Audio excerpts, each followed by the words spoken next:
Okay, we're coming into Genesis chapter 25. Last week we saw it's leading up to Isaac's marriage to Rebekah, how Rebekah was identified as the one to become Isaac's wife, and her journey back to Beer Lahairoi, where Isaac was living at that time.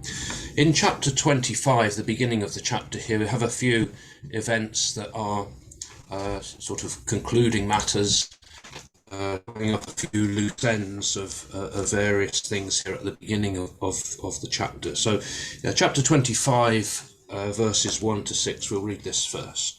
Abraham took another wife whose name was Keturah. She bore him Zimran, Jokshan, Medan, Midian, Ishbak, and Shua. Jokshan was the father of Sheba and Dedan. The sons of Dedan were Asherim, Letush, Neumim. Sons of Midian were Ephah, Hanok, Abidar, and Eldaah. All these were the children of Keturah. Abraham gave all he had to Isaac, but to the sons of his concubines Abraham gave gifts, and while he was still living, he sent them away from his son Isaac, eastward to the east country. We see here then that Abraham had taken another wife named Keturah. We don't know when Abraham married Keturah, whether it was before or after Sarah's death. But Keturah bore Abraham 6 more children, in addition to Ishmael and Isaac, and the children are named in verse 2. But again, we don't know when they were born. They could have been born before Isaac had been born or after Isaac. And then other descendants of those children are also named there in verses 3 and 4 as well. 5 here notes that Abraham gave all that he had to Isaac. Isaac was Abraham's sole heir. However, Abraham did not leave his other sons with nothing. He gave gifts to the sons of his concubines, and we notice concubines is in the plural there, whether that's referring to just Hagar and Keturah or whether there were other concubines as well, we don't know. While Abraham was still alive, he sent these other sons away from Isaac, sent them to the east. So he wanted to retain a distinction between Isaac being the son of God's promise, and his other sons who were not part of that promise that God had made concerning Abraham's descendants and the possession of the land. So by sending these other sons away from the land, that would avoid any dispute following the death, a dispute over possession of the land following that. Isaac was the promised child, the one that God had promised, the one through whom the blessings of the land and the blessings of Abraham's descendants would come about. And we have another record of this part of the family tree in 1 Chronicles chapter 1, verses 28 to 33. This is basically the genealogy right from Adam right through to Israel. But verse 28 of 1 Chronicles mentions the sons of Abraham being Isaac and Ishmael. And then these are their genealogies, and then we have the list of Ishmael's children following that there. And then verse 32 mentions the sons of Keturah, and she's described here as being concubine, and she bore, and the names are listed there as well. So and it concludes in verse 33, all these were the descendants of Keturah, and then in verse 34 we have Abraham was the father of Isaac, and then we go into the sons of Isaac being Esau and Israel, and then taken on further from there as well. So genealogies were important, family history was important to be recorded there in Chronicles as well. Come then into the account of the death of Abraham now in Genesis chapter 25, verses 7 to 11, which says, "These are the days of the years of Abraham's life, 175 years, Abraham breathed his last and died in a good old age, an old man and full of years, and was gathered to his people. Isaac and Ishmael's sons buried him in the cave of Machpelah in the field of Ephron, the son of Zohar the Hittite, east of Mamre, the field which Abraham purchased from the Hittites. There Abraham was buried with Sarah his wife. After the death of Abraham, God blessed Isaac his son, and Isaac dwelt at Beer Lahairoi. So at the age of 175 years, then Abraham died. And this is 38 years after Sarah's death. It mentions there, summarizing his life, these are the days of the years of Abraham's life. And it speaks here in verse 8 of Abraham breathing his last. And he died in a good old age, an old man and full of years, and was gathered to his people. So the description there and the age of Abraham suggests that he had lived a good life, a full life, living to that age of 175. The phrase there, he breathed his last, simply means that he died. The authorized version translates that as he gave up the ghost. So it simply means that he expired. The phrase here that he was gathered to his people suggests some sort of belief in a life after death, that at death you rejoin your ancestors, you rejoin those who've passed on before you. So a sort of belief in some sort of life or some existence after death as well. Isaac and Ishmael, who had of course been separated, now are reunited at the burial of their father Abraham. That's often the case, that funerals bring families together, and that happens in this case. Isaac and Ishmael come together to bury their father. Isaac will now be 75 years old, and Ishmael, who is 14 years older than Isaac, that would make him 89 years old. So they're both, by our terms at least, getting on in years themselves. And Abraham is buried alongside Sarah in the cave of Machpelah. Again, we're reminded here of how Abraham came into possession of that cave, that he had purchased it from Ephron the Hittite, and we saw all of that back in chapter 23. After Abraham's death, it's recorded here that God blessed Isaac, and Isaac dwelt at Beer Lahairoi. Isaac was the heir of the promise that God had made to Abraham, and so appropriately then God blesses Isaac. And so the life of one of the Bible's greatest characters comes to an end. And throughout the Bible, in both the Old and the New Testaments, Abraham is seen as this great example of faith and obedience.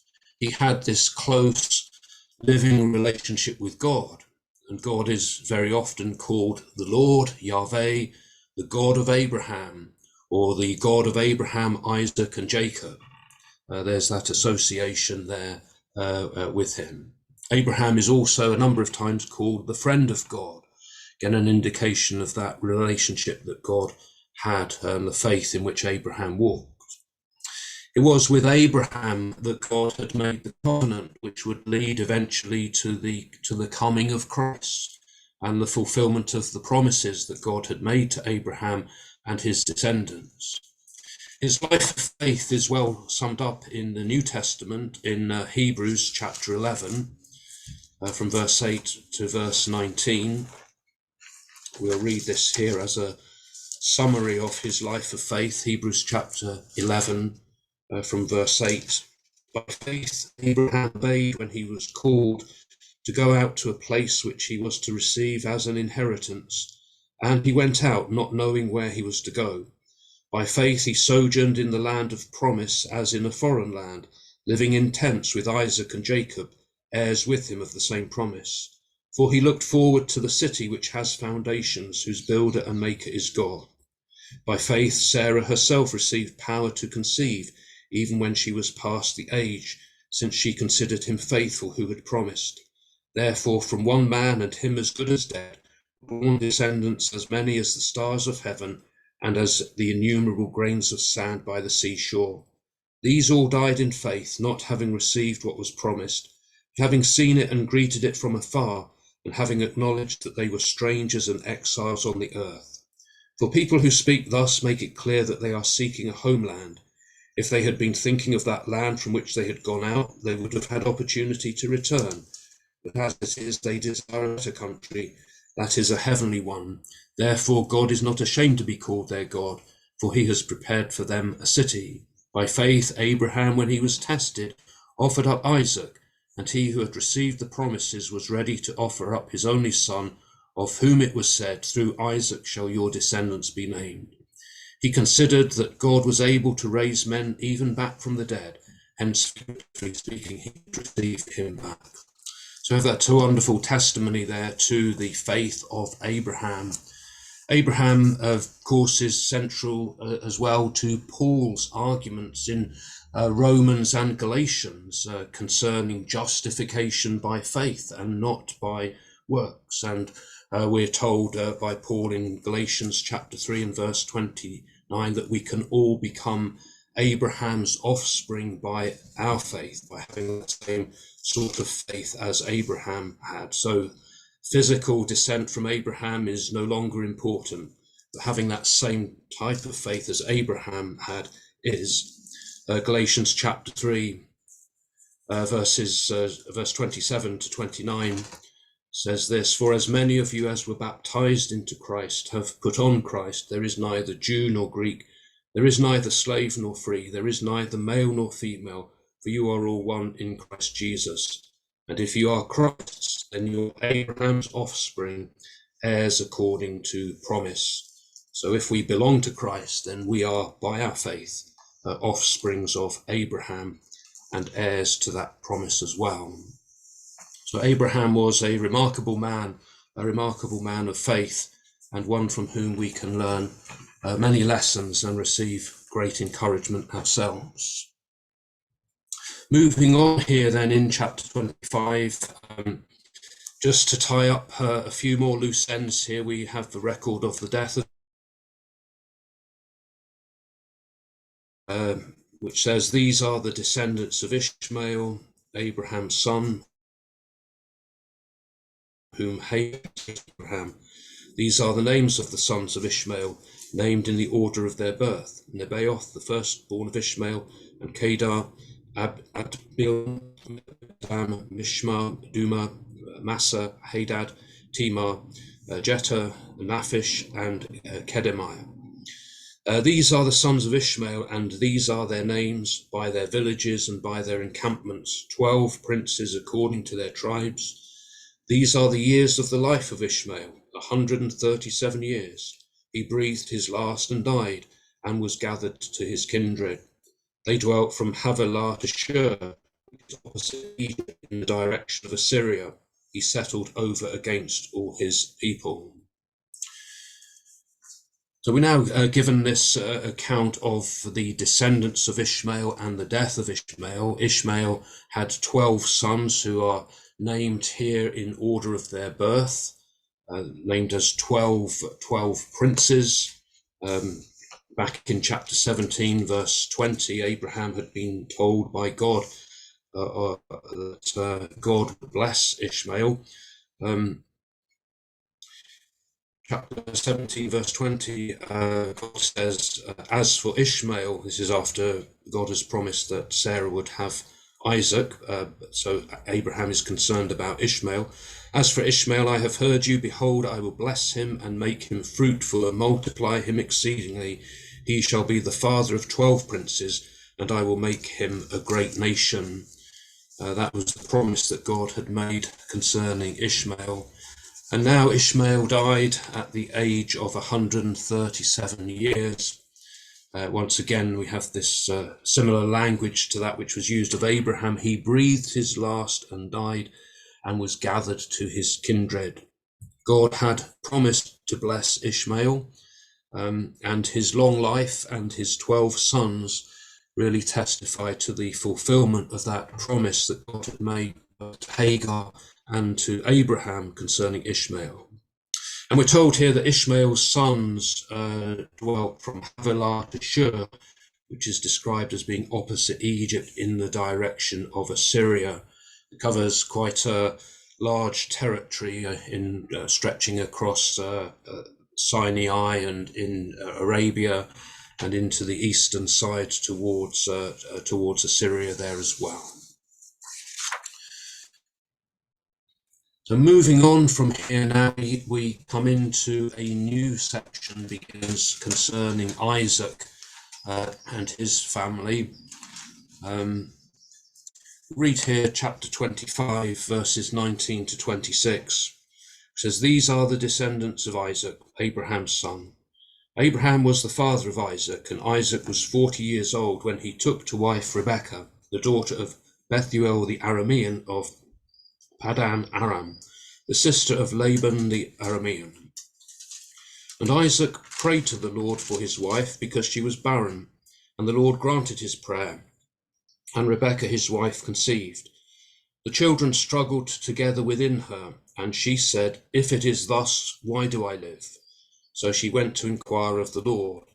And the Lord said to her, 'Two nations are in your womb, and two peoples born of you shall be divided. The one shall be stronger than the other, the elder shall serve the younger.' When her days to be delivered were fulfilled, behold, there were twins in her womb. The first came forth red, all his body like a hairy mantle. So they called his name Esau. Afterward his brother came forth, and his hand had taken hold of Esau's heel. So his name was called Jacob. Isaac was 60 years old when she bore them." This new section is introduced here by the phrase, "These are the descendants of Isaac," or "These are the generations of Isaac, Abraham's son." And that's a phrase that we've come across several times in the book already as each new section begins. And verse 12 of this chapter had that phrase to summarize Ishmael's family. These are the descendants of Ishmael. It was back in chapter 11 at the beginning of this account of Abraham in chapter 11 verse 27. Now these are the descendants of Terah. Terah was the father of Abram. And then earlier on from there as well, these are the descendants of Shem. These are the generations of the sons of Noah. So that phrase, as we've come across before, is used as an introductory phrase to introduce a new section or a new family history within the book here. And so this is what's happening here. We're told here that Isaac was 40 years old when Rebekah became his wife. And Rebekah is identified here as the daughter of Bethuel, the Aramean of Padan Aram, and the sister of Laban, the Aramean. And we saw last week the family that Rebekah came from and the background there. But like Sarah before her, Rebekah is also able to have children. She is described as being barren. And so Isaac prayed to the Lord for her. And the Lord answered his prayer, granted his request, and Rebekah conceived. Rebekah conceived twins, and it appeared not to have been an easy pregnancy for her. Verse 22 says that the children struggled together within her. The word for struggled there means to crush. So perhaps the babies were crushing each other in the womb, and this caused Rebekah pain and discomfort, and in anguish she asked, if it is thus, why do I live? If this is what I have to go through in order to have a child, what's the point of living is her question here. So she seems quite distressed by this. And so she inquired of the Lord about the matter. We're not told how she inquired of the Lord or how the Lord answered her, but the Lord's answer is recorded in verse 23. He says, "Two nations are in your womb, and two peoples born of you shall be divided. The one shall be stronger than the other, the elder shall serve the younger." So the Lord is telling her here that she's carrying twins, and they would become two nations. The two nations that they would become would be Edom and Israel. However, they would be divided, and one would be stronger than the other, and against the natural order of things, the older will serve the younger. Paul makes reference to this in Romans chapter 9, verses 10 to 13, when he's talking about Israel and the fulfillment of God's promises to Israel and the blessings that Israel had through Abraham.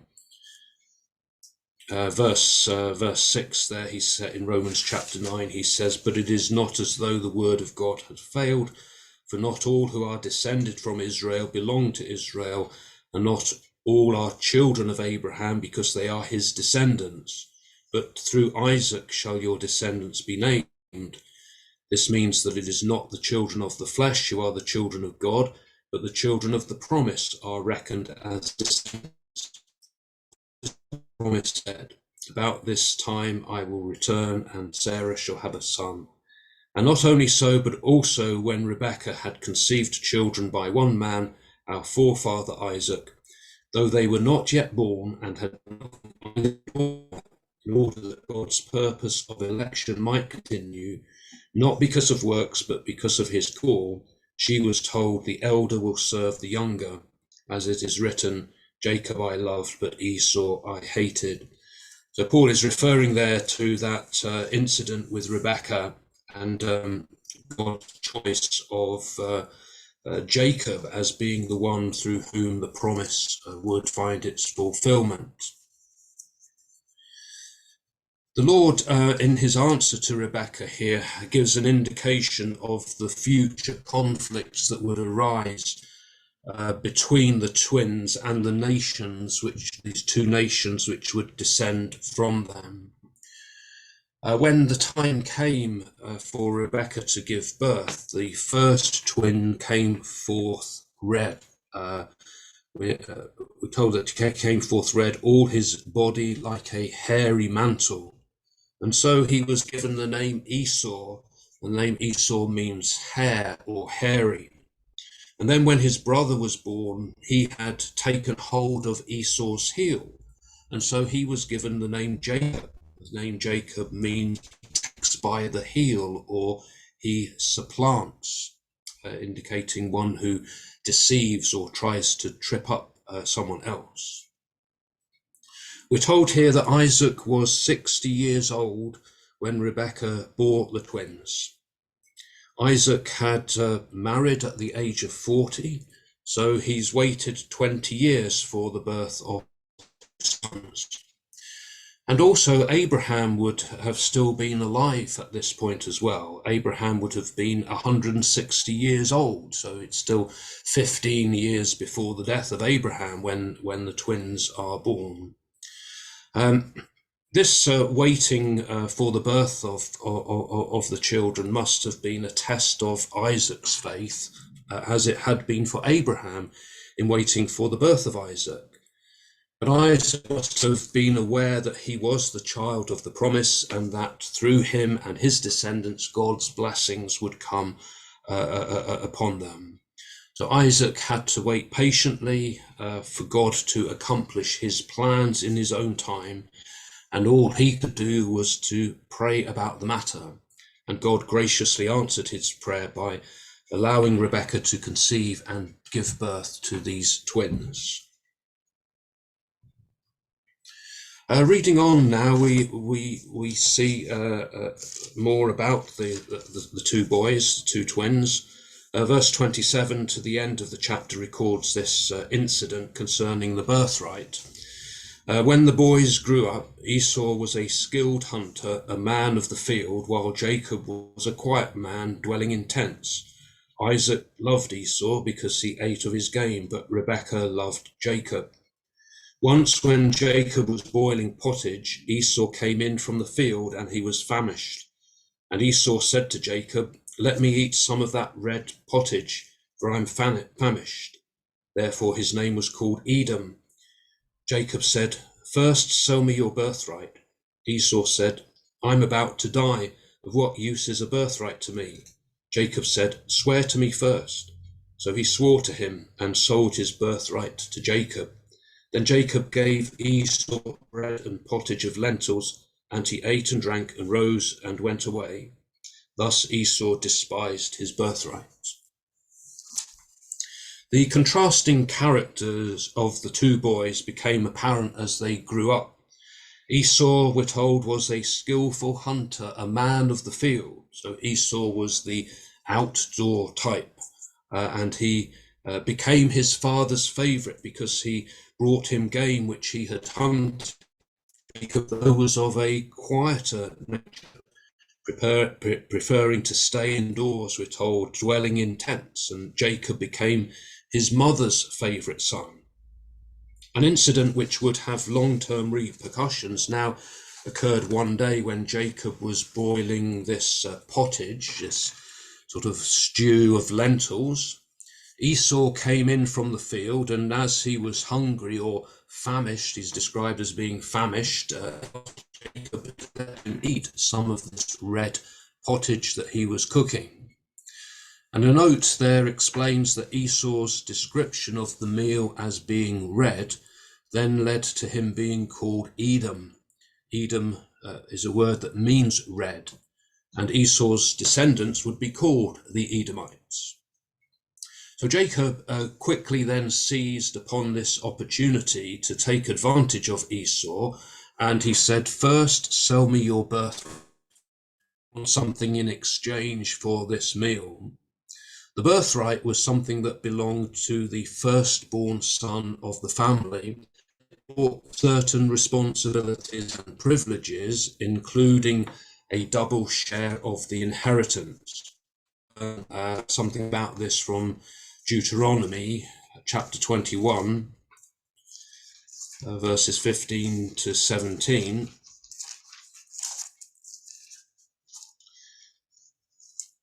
This is concerning what is to happen if a man has two wives. If a man has two wives, the one loved and the other disliked, and they have borne him children, both the loved and the disliked, and if the firstborn son is hers that is disliked, then on the day when he assigns his possessions as an inheritance to his sons, he may not treat the son of the loved as the firstborn in preference to the son of the disliked, who is the firstborn. But he shall acknowledge the firstborn, the son of the disliked, by giving him a double portion of all that he has. For he is the first issue of his strength. The right of the firstborn is his. So the right of the firstborn is to receive a double portion of the inheritance. That was what Esau, as being the firstborn, although they were twins, Esau was born just.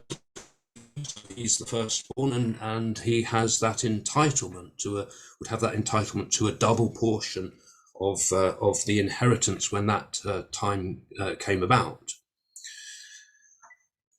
The birthright, though, was something that could be lost, or it could be passed on to a younger son, particularly if the firstborn son had committed some grave offence. And we see this happening in the case of Reuben, who was Jacob's firstborn son, in Genesis chapter 49, verses 3 to 4. And towards the end of his life, Jacob is pronouncing a blessing upon his sons. And concerning Reuben, he's first on the list. Genesis 49, verse 3 says, Reuben, Jacob's speaking to Reuben here, Reuben, you are my firstborn, my might and the first fruits of my strength, preeminent in pride and preeminent in power. Unstable as water, you shall not have preeminence, because you went up to your father's bed. Then you defiled it. You went up to my couch. And this incident is mentioned again in 1 Chronicles chapter 5, verses 1 and 2. So although Reuben was the firstborn and entitled to this birthright, he doesn't get it because of sin he had committed. 1 Chronicles chapter 5, verse 1 is recording the family genealogy of Reuben. The sons of Reuben, the firstborn of Israel, for he was the firstborn, but because he polluted his father's couch, his birthright was given to the sons of Joseph, the son of Israel, so that he is not enrolled in the genealogy according to the birthright. Though Judah became strong among his brethren, and a prince was from him, yet the birthright belonged to Joseph. So Jacob passed that birthright on to Joseph, and it went to Joseph's sons, Manasseh and Ephraim. So the birthright, although it was the firstborn who is entitled to the birthright, it was something that could be lost. It could be passed on to a younger member of the family as well. And this is what's going on here in the story of Esau and Jacob. Esau's come in hungry. He's so hungry that he didn't consider his birthright to be of any value. So he says to Jacob, I'm about to die. Of what use is a birthright to me? Or if he were that hungry and he thought that he's about to die of hunger, then the birthright would be of no benefit to him at that point. So food and the satisfaction of his hunger was more important to Esau at that moment than the birthright. That's all that he could think about. So Jacob recognized this, and he took advantage of the situation. His actions may suggest that this was something that he's been contemplating for a while, that to devise a way in order to deprive Esau of this birthright. So Jacob now required Esau to confirm the exchange of his birthright for the pottage by swearing an oath. He puts him on oath, which again Esau agrees to do this. So with that secure, then Jacob served Esau the bread and this pottage of lentils. Then when Esau had finished eating and drinking, he rose up and left. And so the comment is made then, thus Esau despised his birthright. He considered the birthright to be something that was of no value to him. Again, we can go into the New Testament, and in Hebrews chapter 12, the writer makes reference to this event as well. Hebrews chapter 12, verses 15 to 17. The writer is seeking to encourage his readers to keep going and not to give up on their faith. And in verse 15, he says, see to it that no one fail to obtain the grace of God, that no root of bitterness spring up and cause trouble, and by it the many become defiled. That no one be immoral or irreligious like Esau, who sold his birthright for a single meal. For you know that afterward, when he desired to inherit the blessing, he was rejected, for he found no chance to repent, though he sought it with tears.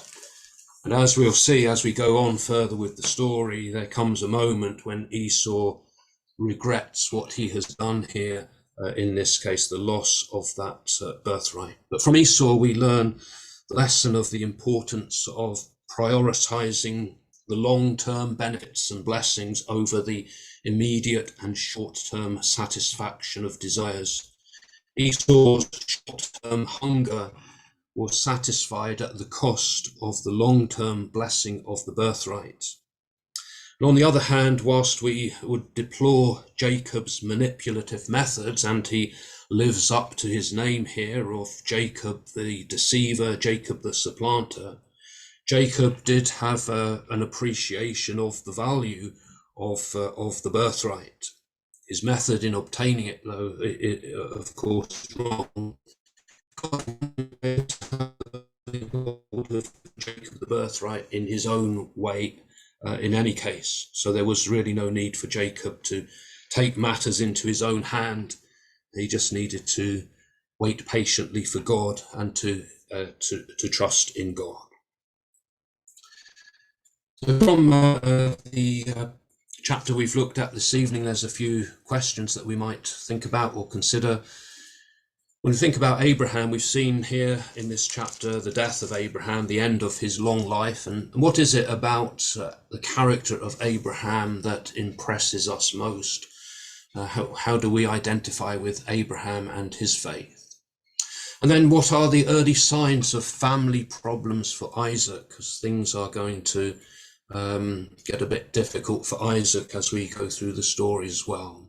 And then short-term satisfaction or long-term benefits. How can we ensure that we set the right priorities in our own lives. What are the important things in our own lives?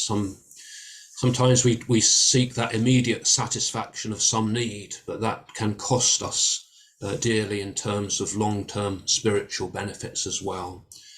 So a few things for us to consider and think about there as we come to an end this evening. Any thoughts or